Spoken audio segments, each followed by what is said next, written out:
Well, good afternoon, everybody, and hello, Alicia. It's morning for me, thank you. It's morning. Good And morning, welcome, good everybody. afternoon, good night, wherever you are in the world. All right. Welcome to Recovery Live. Came to Believe Recovery's weekly live stream where we discuss everything addiction and recovery. We are kind of still on a high, right, Alicia? That's a terrible thing to say, right? A high. We're not really high on life thing. Yes. 2 days ago, I was right in that house where Alicia was. We were hanging out before and after the retreat there in Nevada City, and it was fantastic. With Dale and Stephanie, who are still here, and they're going to join us in a second. Right. And Daryl's going to join us too, and he was also with us. We'll probably bring everybody on and we'll talk about it a little bit before us getting too far into it. But let's talk about some other things coming up. So we just had Nevada City, which was awesome. And guess where I'm going to be this Thursday? Rockefeller Center. Well, very good guess. You're guessing good. I don't know. I'm going to be at a promotional table for Came to Believe down during the San Gennaro Festival in Manhattan. So Manhattan, you were close. Okay. And it's getting the word out about that we're around and there's a solution. We're a solution that you could try, and we've got great access. And we're going to be there Saturday too. Lisa will be with us and some others Saturday, handing out bookmarkers and pens and talking to anybody that has anything to ask us about addiction and recovery. We got really privileged to have a spot at Old St. Patrick's Church in the courtyard of a building right on Prince Street, which is in a main traffic area of people that go to the San Gennaro. So to relationship. What is the event for? The actual the San Gennaro Festival is a famous Italian festival in New York City. And it's a street festival that goes on Mulberry Street from Canal Street to Houston. So it's this big thing, and it's food vendors and all kind of vendors and stuff. And it goes on, and it celebrates Italian history. So it's a big, huge Italian thing. I mean, I've been to it when it was just to go to it. You can get the best sausage and peppers ever there. I mean, the food is incredible. All the vendors that they have. So it brings 1 million people. It attracts that many. And so we'll be there a couple days, just one of the vendors. There'll be others like us there and doing other things. So that's what we're going to do. We got a shot to do it. I said, yeah, let's do it. So Lisa loves coming in the city. So, She doesn't, right? That was sarcastic. Is that sarcasm? Yeah. And I'll already be in the city. So she has to come in on her own. So I told her I'd meet her at Penn Station, and then we'd ride the subway together down to Soho, which is where it is. So I'll dash up to the Penn Station and meet her, and then we'll go down. It's not a big deal. It's like 2 train stops from Penn Station. Well, it's a walk and a train. Anyway, it's a little complicated. So I know I would like it if I didn't know the city for someone to take me. So Oh, yeah, for sure. we'll be done with. So that's great. Then next week, Monday and Tuesday, Dale and I are going to be over at a couple of recovery churches down in Palm Beach, Florida, talking to them about Came to Believe Recovery. And then in another 2 weeks, Schoolies Mountain right here in New Jersey. Anybody in the New York, New Jersey, Connecticut, Pennsylvania metropolitan area looking for a retreat, we're going to be up on Schoolies Mountain. It's on our website. You can find it, cametobelieverecovery.org. And then a week after that in California, 2 weeks after that in California, there's going to be a commuter retreat in Cupertino, our second one. So you can look that up if you're in the Bay Area in California. That's the local people. It's not a stayover retreat. So it is focused towards more local. Yeah. And then after that, we're going to be down in Leesburg first weekend in November. And then another really exciting thing is the team, myself and Dale, along with Casera, are going to go out to the Imbalance Institute in Tucson. And we're going to bring the program out there and show them what we do within their program in November also. So we're going to be we're flying around and moving, right? Then after that is Mel, right? It's just exhausting thinking about it all. But so many people going to be helped. So that's the upcoming events, guys. So let's talk a little bit about Nevada City. I'm going to bring on our guests today, and our guests were all at the Nevada City retreat, and they're all at the moment in California. And Dale Barker, Stephanie Barker, and Daryl Musio. Yeah, and Daryl's in Paradise, and all of you that don't know about Paradise, that was quite a tragic event that happened there a few years ago with the fire. He might be in Grass Valley right now. He kind of goes. He says Paradise on his thing. Oh, okay. Never mind. I think he's in Paradise, or else he's just in Paradise, someplace, like Hawaii or something. I mean, you don't know. In his head, in his mind, he's in Paradise. So I don't know. All right, well, let's bring him on. Here's Daryl at Paradise, California. Hey, Daryl, how are you today? Hey, doing well, doing well. Yes, I have been rocketed to the 4th dimension of existence. I am in Paradise. Mentally, emotionally, and most importantly, spiritually. Yeah. Also physically in Paradise, California. It's very funny. In Paradise, then. And I'm going to welcome Dale and Stephanie to the show. How are you guys? Hey, doing great. Doing great. So Cared for by the master. Right. These guys are in a different room at Alicia's house. He's outside and she's in my living room. Can you hear the construction that's going on? I hear it out my window, but I don't hear it from you. Okay, then I won't move. Yeah, I think it's okay. So, guys, we just came off a great weekend. We had 64 people show up, I believe, at retreat. And it was really special for me. I mean, they're all great, right? We always say best retreat ever. But in the Nevada City era here, it was the best one, I think, when it comes to unity of the people and engagement of everybody, at least from my perspective. I don't know. What did you guys think? I'll go first. Hey, I'll tell you what, it was, in my opinion, a phenomenal experience. I think many lives were saved. I'm personally aware of several people that were there that were coming in, as newcomers, having had experience maybe in some other recovery programs, were fresh off a relapse, etc. And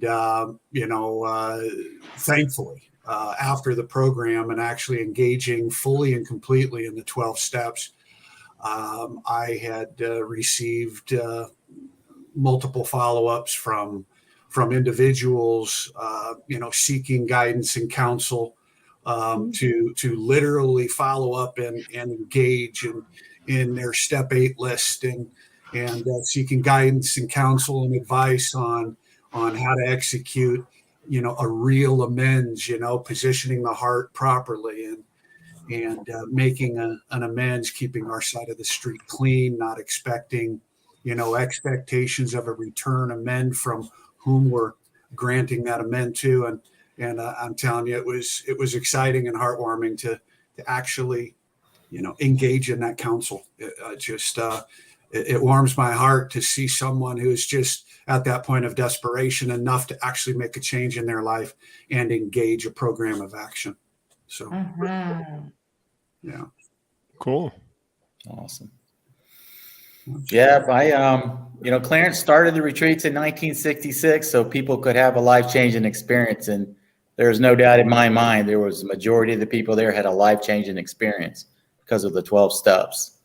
And they're going to be able to move forward in success in life, living life on life's terms rather than struggling to not use whatever their issue was. They have the tools to do that. And I was just so grateful to be a part of it and a witness to it happening. And it was so well organized and so well run, and everybody pitched in. And there was no complaining or bickering from the team. It was very refreshing. And I can't wait to come back next year. In May, we'll be back.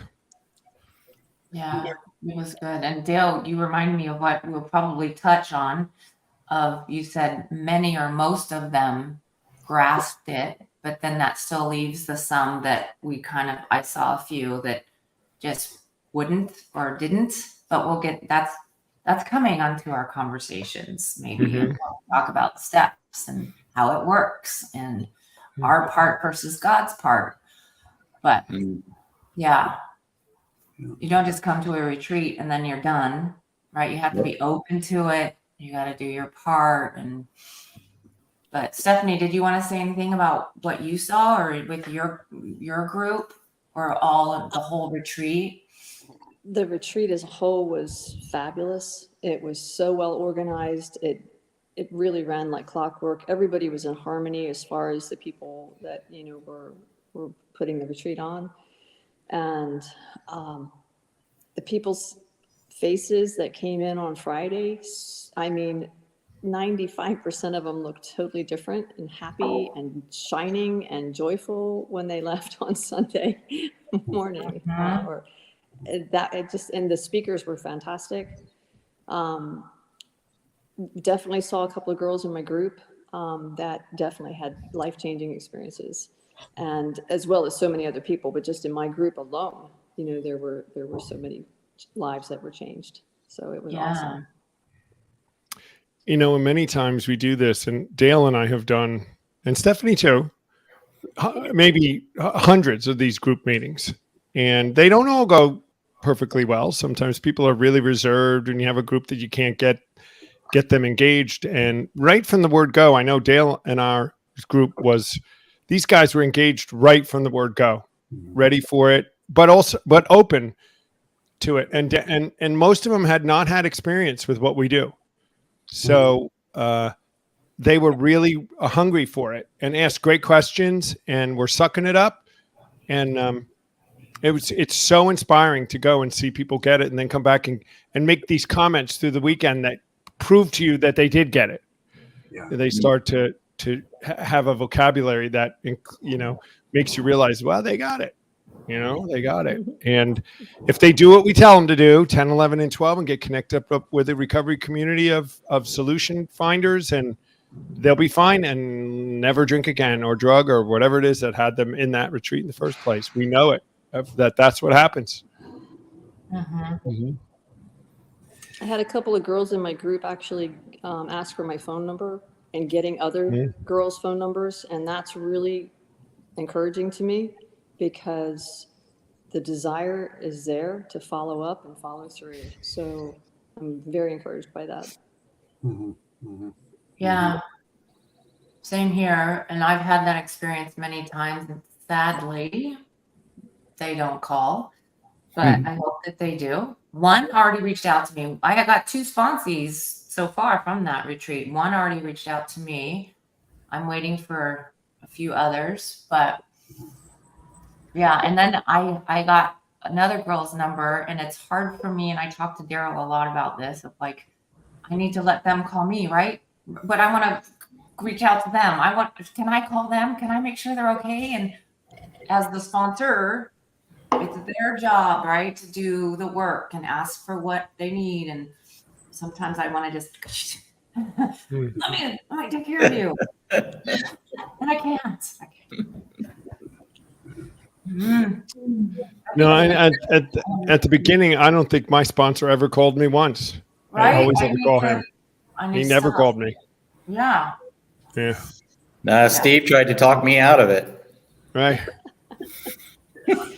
No, I mean, this is a huge point, you know, and it's interesting that you're talking about this right now, because realistically, what the came to believe, you know, the 12 steps, it's, you know, you go through all 12 steps in a weekend, and for the first time in our lives, and this is so huge about the 12 steps, for the first time in our lives, we see our own accountability in the process, right? In our addiction and the responsibilities that rest on us. And then we come out really excited, and it's so true. I mean, we are accountable for our recovery. We are accountable for our own action steps, and that's so true. You know, my sponsor didn't call me, but and I had to reach out to my sponsor, you know, daily and give that feedback where I was, you know, all of that. And over time, you develop, obviously, a lifelong relationship with your sponsor, and a sponsor-sponsee relationship.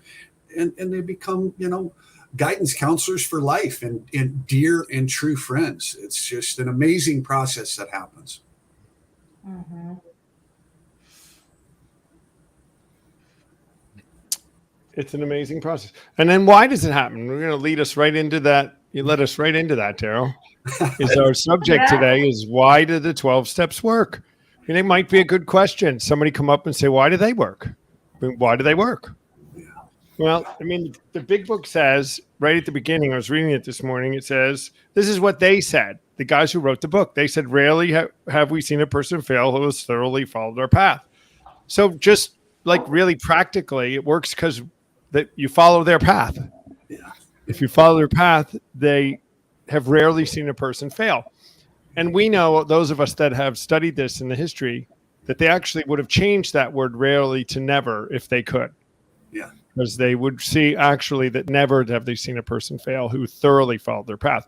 You know, we go back every time when we see someone who doesn't make it through our program, it's always that they weren't thorough following the path. They didn't do step 5 completely, or they didn't do their 10, 11, and 12, or maybe they didn't make a full surrender in 3. Somewhere they didn't thoroughly follow the path. And if they're hopeless and helpless like we were, or I was, you can go out, and I did. For that very reason, I did not thoroughly follow their path. So just on the surface, that's why it works. And the book says how it works. It's funny. Why it works, the book says, well, here you go. This is how it works. There's a whole chapter on it. Right.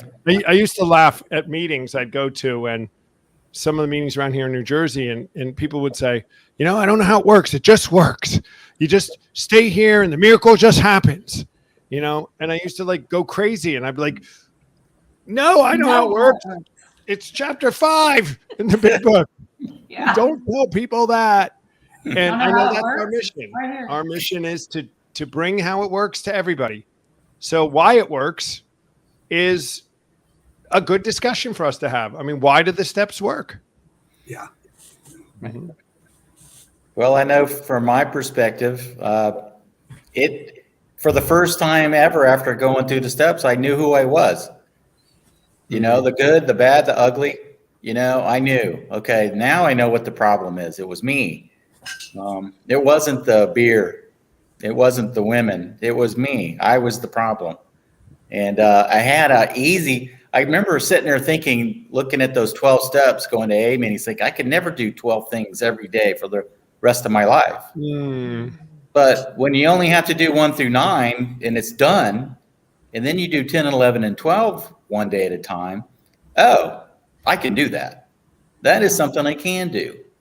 And it got and it was really weird that it got easier because you stop hurting people when you don't have all those character defects pushing you around, and the inventory gets easier, and the time you spend in prayer meditation gets easier because it becomes enjoyable, and then you get to help people everywhere you go. Does not just at meetings. I mean, every day I get to help somebody.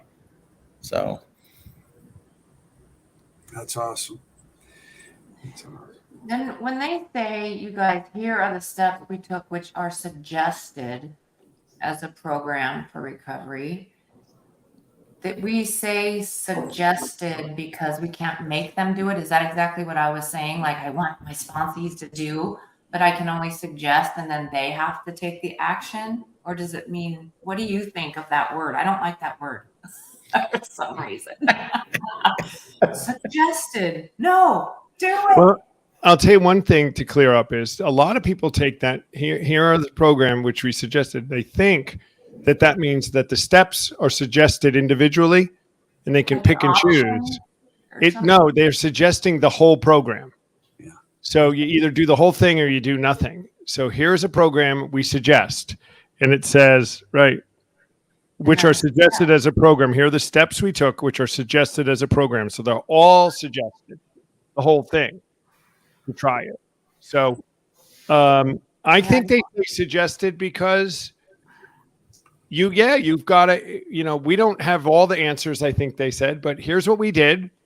If you want what we got, we suggest you try this, just like that. Someone else have a different perspective, but I think that's about it. Yeah. Yeah. Agreed. No, I couldn't agree more with what y'all were saying. And, Narcotics Anonymous takes what you started, your dialogue with Tom at the very beginning about rarely have we seen someone fail who has thoroughly followed our path. Narcotics Anonymous actually follows the same 12 steps as Alcoholics Anonymous, right? And I'm a product of Narcotics Anonymous, and they say, no addict who has completely surrendered to this program has ever failed to find recovery. Two key words there: completely and ever. Complete surrender and ever. Constant 100% of the time. So if there is complete surrender, right, to the 12 steps, then there will be recovery. So it's just an incredible program. And then, what I find remarkable, especially in Nevada City, and some of the feedback that we got out of Nevada City, and we get this at every retreat that we engage in, is step 4, right? We those of us who have experience in other fellowships, we see it all the time, right? People come in and they can do step 1, step 2, step 3, but then the all too ominous step 4 comes around, and a lot of fear is built up. And unfortunately for those people, sometimes they bounce out of the fellowship, end up in relapse, and sometimes end up in jails, institutions, or death. And that's an unfortunate circumstance. That's the beauty of Came to Believe, and how the founders, brought, how Came to Believe are bringing back the original program to do it, in an afternoon, and in our case, 3 days. So here we go. We do step 4. And it's unbelievable, the results. It is such a huge relief for some individuals. So that's the feedback that I get is, we go through step 4 in an afternoon, and then on into step 5, and wow, just freedom. right. So Yeah. I guess for any of you guys listening, and then we'll go back into this just for the sake, I was thinking here a minute, maybe somebody doesn't even know what this 12, we don't know who all the people listening, what's the kind of process that the whole 12 steps, what happens during the 12 steps is really, they lead the participant through a process of surrendering and really submitting to the fact and admitting to the fact that they can't stop their addiction on their own. They can't, and that they are powerless. And then we bring them to this place where we introduce them to a power, a supernatural creative intelligence of the universe, God, that can give them power. But then our secret sauce is that we give them some tools. we teach them not only to take the power, but now we tell them what to do with it. And like Dale said, we try to help people recognize who they are and who they were when they were in their addiction. And the alcohol is just a symptom. We had to get down to the causes and conditions. And once you get that handled, and that's steps 4 and 5, guys, and tell someone about it. And there's all sorts of evidence and reasoning and experience and time that's gone into why we have to tell somebody about it and how beneficial it is when you do it. Then you go out and make right with everybody in the world that you need to get clean and right with your fellow man and yourself and feel unburdened, and then practice this process for the rest of your life. Keeps you from engaging in behaviors and attitudes and things that were really the root of why we drank or drugged, and then grow this connection with this new power. In about 12 seconds, that's my quick interpretation of how they work and why they work. But we see that if you engage in it fully, like Daryl said, 100% give yourself to it, and then follow these steps, take on this way of life, commence this way of living as is instructed through the steps a couple of places, you not only don't drink or drug ever again, but you get this 4th dimension life of existence, which is different for everybody, but it's a life like you'd never could have imagined before. Right. And you get to, because it's so simple, if we keep it simple, it's not just an intellectual exercise, because there's more action. And that is working on yourself and helping others along your way afterwards. And you learn so much by helping others, taking them through this same process that is very streamlined and very simple to follow with the help of the recovery guide, that anybody can do it. I mean, we're not here because we're rocket scientists. I don't think anybody here is a rocket scientist, but we're here because we did it and we're still doing it and it works. And so there's that action step that Alicia always likes to talk about. You know, it takes action. It takes effort. It's not just a gift that you sit on. You got to give it away. And that's my favorite part about it, is because I get to be of service instead of always just taking today. And we need more people. We need more people to be giving this away, because this world is in dire need of this program. I have a question that came to my head, Dale, as we were talking again. When I've been sober from alcohol a long, long time, but I had other addictions. So really haven't been sober from everything for 4 and 5 years. And I never sponsored before like 3 years, probably, because I kept saying I'm not good enough, I'm unworthy, blah, blah, blah, blah, which was probably true, but it was in my head. Are there any situations that any of you can think of like, if you knew me then, and say that anybody can sponsor at any time? Or are there some people, maybe it was true that I wasn't ready to sponsor? Or do you think once you do the 12 steps, you can sponsor? Does that make sense? Like sometimes I think, I don't know if some people are ready. Well, Dale taught that. Dale taught it in 12 steps. Dale, tell them what Clarence used to say about when you can sponsor somebody. As soon as you've had a spiritual awakening. There you go.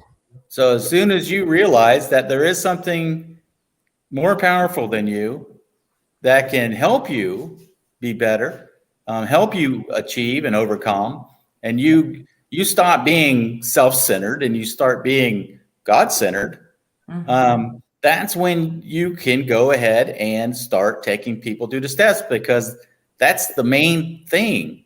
I sabotaged me. I was my problem with the way I treated people, the way I acted, with my morals. Sober isn't about drinking, sober is about living. I live today free. I don't have to struggle not to drink because it's been removed, like the book says. And it has been removed for you. And we have these things in our lives. Our thinking, negative thinking, is a character defect that has to be dealt with every day. And as long as you're having negative thinking, which I do, I mean, my wife's, the perfect woman for me, but she's not always easy to get along with.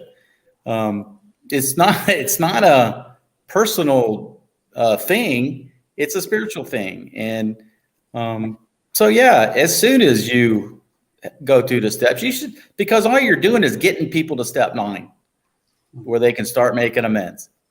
And then you're helping them with being available to do 10, 11, and 12 every day. But then they have to do it. They have to put the effort in. So and what Dale said, having the spiritual awakening is the result of doing the steps correctly, Right. thoroughly, not correctly. I'm going to say thoroughly. So that knowledge about being able to take someone else, if you had the spiritual awakening like the founders have, you did what they did, and it makes you able to take others through it. And just so that you guys know, Dale was his own problem, and when you're with him, he's everyone's problem. He's everybody else's problem too. Or Stephanie, who's the problem. I got to be on Stephanie's side here behind her. She's not doing it. He's everyone's problem, guys. It's so much fun. Anyway, yeah. So that's your answer, Alicia. Do you have to have a year sobriety? No. Do you have to have time doesn't really matter. I mean, it matters and it doesn't matter. Yeah. It's when you've had the spiritual awakening, when you understand the process that it went through and how to just guide someone else. Because we don't do it for them. We guide them through it the way we were guided. So anyone else, that's a good question though, because that's a lot. We see people sponsoring people. And if you're sponsoring in AA and you haven't had a spiritual awakening, you probably shouldn't be. I mean, what are you giving away? Right. No? Right. Yep. So you can't transmit something you haven't got, the book says. we say find somebody who has something you want.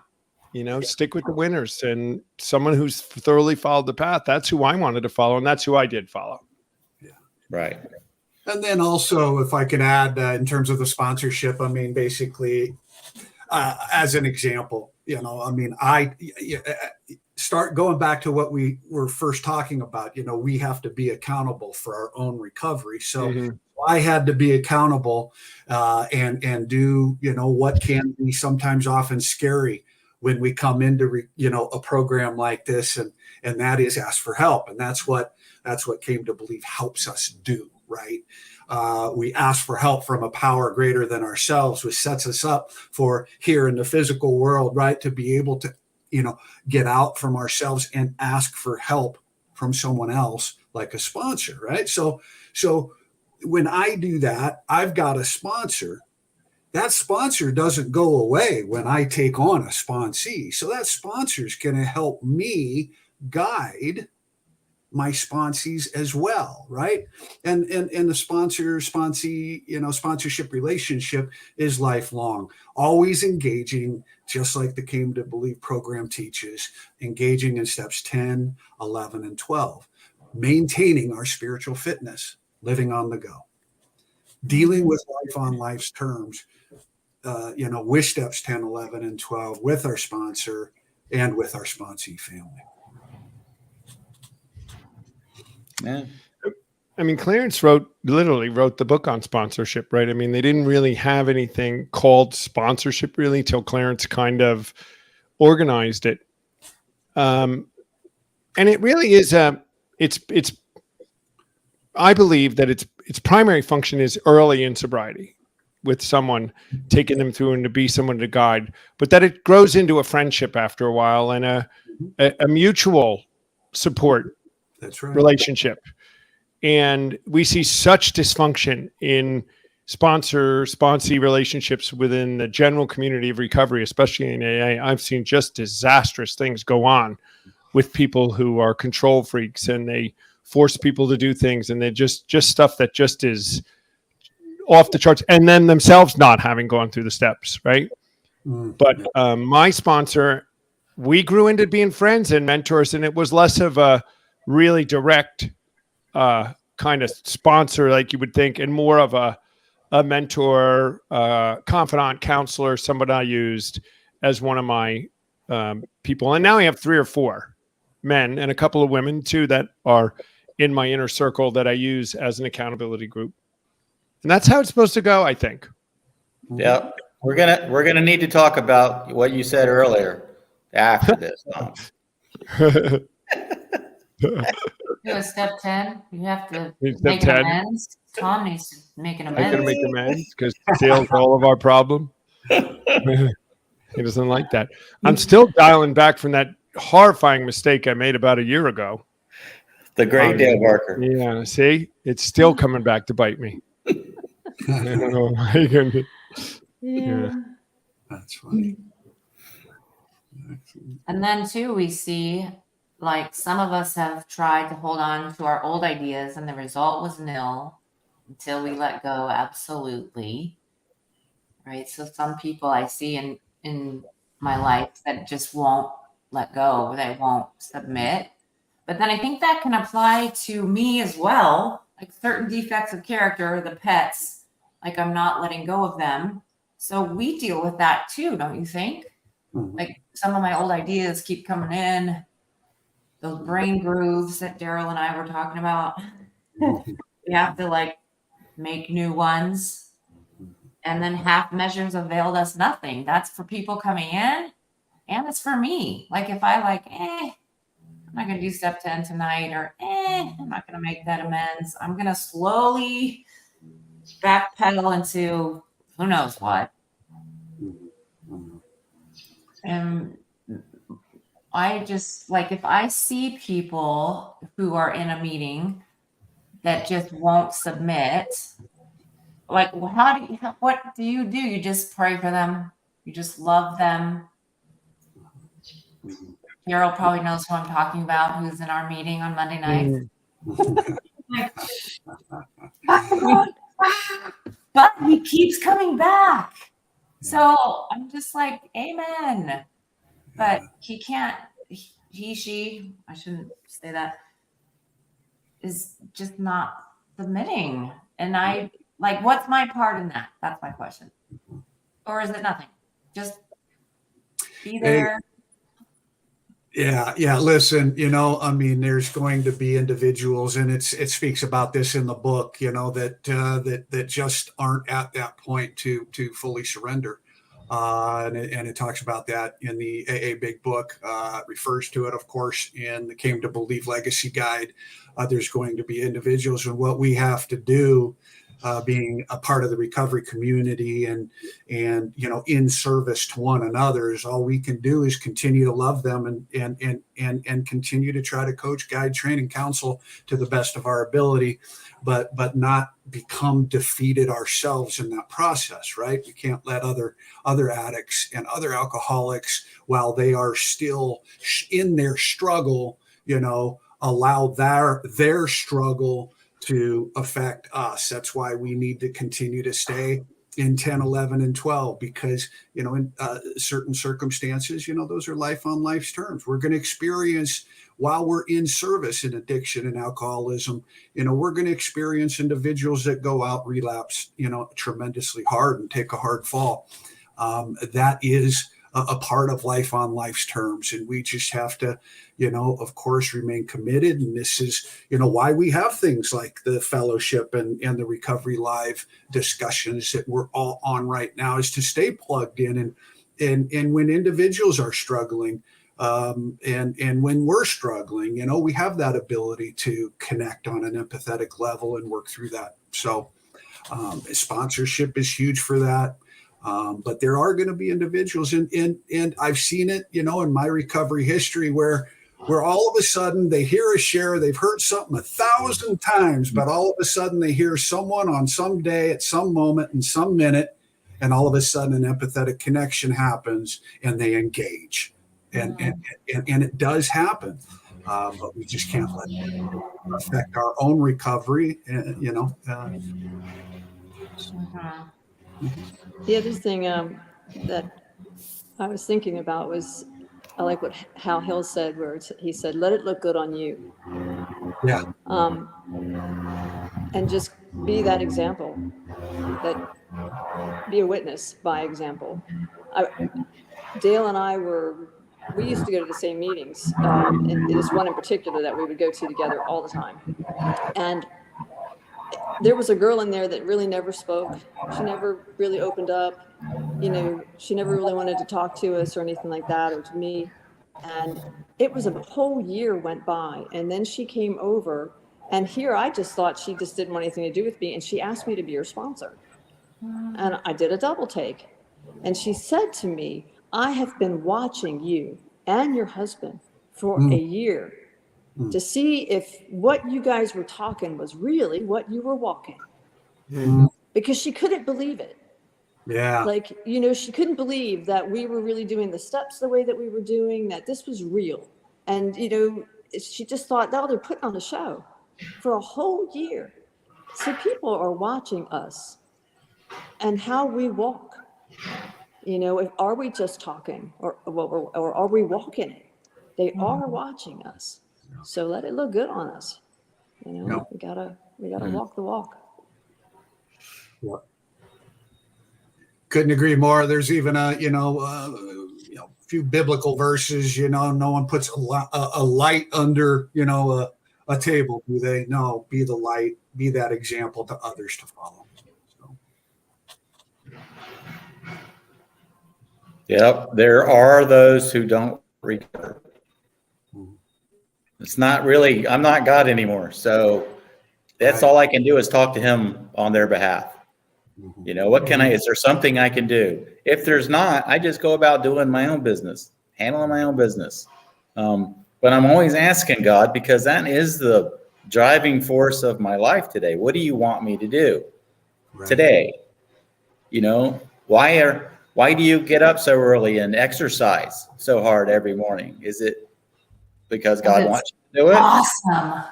Right. It's who you are. It's, you know, you've gotten that, you're that person.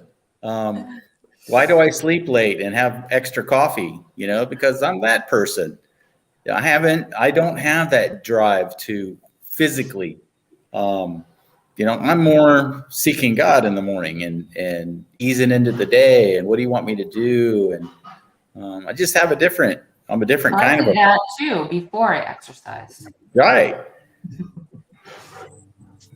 So we all have our individuality. I mean, it's like that exercise Tom did with the piece of paper at retreat.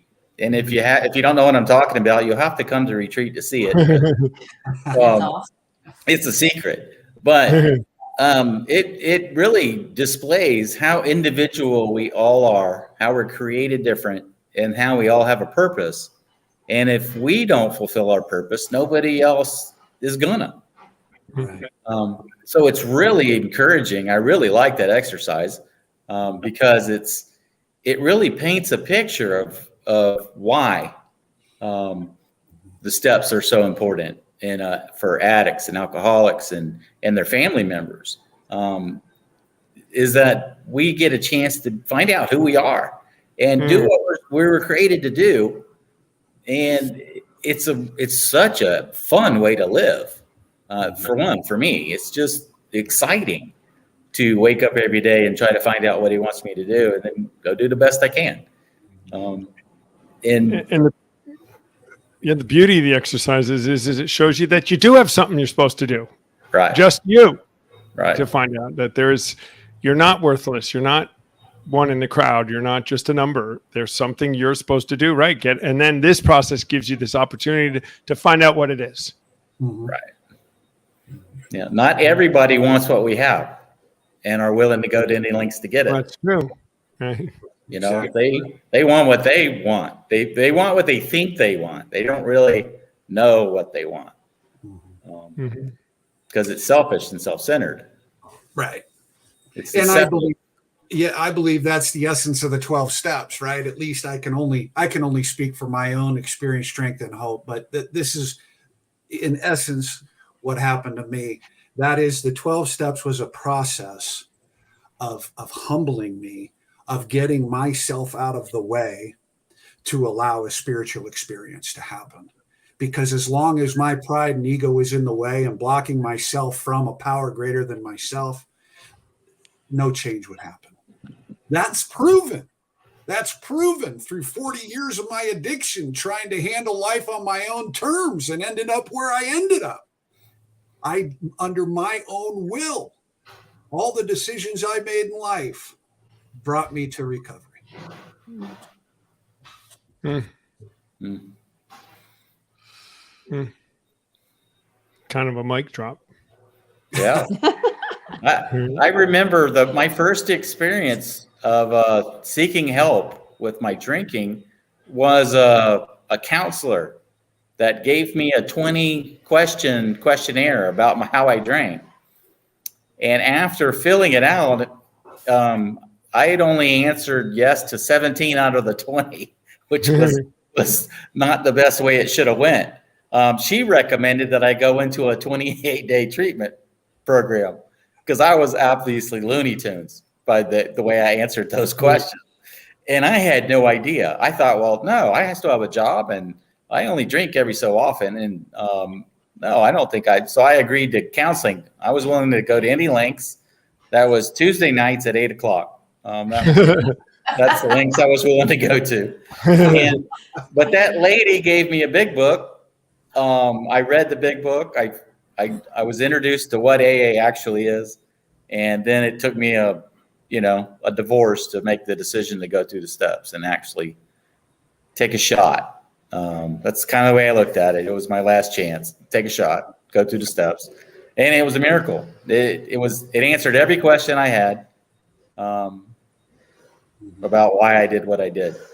And I didn't have to be that way anymore, ever again. So I like that. Yeah. There are those that need more life on life's terms experiences to bring them to the point of desperation. Right. And it's that point, that desperation, that word has power, as so famously said in, the movie Jesus Revolution. It just does. It's the point of, it's the miracle of desperation. So hopefully that all answered your question, Alicia. Yes. She has more questions. I forgot promise. what the question was already. You've sparked good conversations, Alicia, with your questions. Absolutely. What's your next question? I know. I always have one. Yeah. I don't have one right now. Guys, from everybody that's listening, for all the reasons we've talked about and the way the steps actually work, their functionality, how it works and helps us go through it. The bottom line is it works, and it works real good. Real good. We've seen everybody get recovered. Thousands and thousands of people over the years get recovered. If it didn't work, it would have never gotten as popular as it did. I often say this at retreats now. If this at some point in the history of the 12-step program, it must have worked really well in order for it to have spread into every facet of life and all different programs and places, even in psychology and in business and places. They use these 12-step principles have been overlaid on all sorts of things. No one would have done that if at some point they hadn't been really successful. And that's our secret sauce. That's our mission, guys, is to bring it back to the way they were doing it when it was the most successful. Come try it. It's 3 days. It's the way they designed it to be done. We actually might be taking a little too long doing it over 3 days compared to what they were doing back in the day. And if you grab a hold of this, it doesn't mean you still might not have to go see some counseling. It doesn't mean you might not have to go do some things like that. But boy, behind the scenes, it gives you that. It's a benefit to anybody in their recovery. It actually might open your eyes into what you have to do on top of this and help you with going back to school and help you with everything in your life that you might want to do. But it works. And they work because they help us get out of ourselves. I think it's just simple, Dale, like you said. Helps us get away from ourselves, see who we are that doesn't work, be honest about it, and make the changes. And then it works. Absolutely. Absolutely. I was just reflecting back of, coming fresh into recovery, and it's amazing that the thoughts that were there then. I remember sitting down and listening to all the coaches and counselors and sponsors. And I remember thinking to myself, well, they're having this life because they've just been doing it a long time, and they're the experts, and that's something I could never achieve or attain. That defeatist mentality. When we're fresh in recovery, and it's amazing. Now looking back, hey, listen, I'm a newbie. I only had 4 years clean, right? And 3 years ago, I only had 1 year clean, and 3.5 years ago, I only had 6 months clean. The bottom line is, I want what those who walked the program before me had, and I was willing to do anything to get it. Complete surrender, and that's exactly what it's all about. Well, that's a mic drop if I've ever heard one. Thanks, Daryl.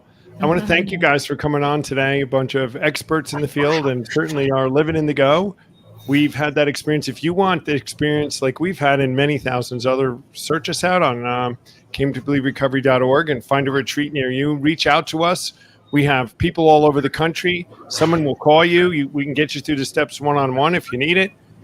See us at a retreat, and we're going to show you what those guys did back, guys and women, men and women back then in the 1930s and early 40s. That started this whole thing. When they had 93% success, that meant permanent, sustainable sobriety. It's a fabulous thing. So thanks, everybody, for coming. You guys out there in California, you're just getting your day started. All of you, actually, except for me here in New Jersey. I'm back in New Jersey today. I am. I'll be in New York City next week. We have another wonderful episode. Of course, Alicia and I have no idea what it is until Sarah tells us what it is. He gave us a schedule. We need to. She gave us a schedule. I think it's book review next week, Alicia. So You're in Palm Beach next week. I'm in Palm Beach next week. That's right. I won't be on unless Oh, we're on. awesome. So we'll stay tuned. We'll be in Palm Beach. Dale and I may be coming to you from some location in Palm Beach next week because that's where I'll be on Tuesday. Yeah, in the you guys afternoon. can join me from there. We can. I'm sure we can. It's at this time of day. I don't know what we'll be doing. But we're down there just spreading the message, guys. That's what we do. So thanks, everybody, for coming. We'll see you all Next week. next week, 10 a.m. Pacific, 12 noon, 1 o'clock Eastern, and 6 o'clock if you're over there in the UK. So thanks, everybody, and we'll see you next time. Take care. Bye. Bye. See you, Daryl. See ya.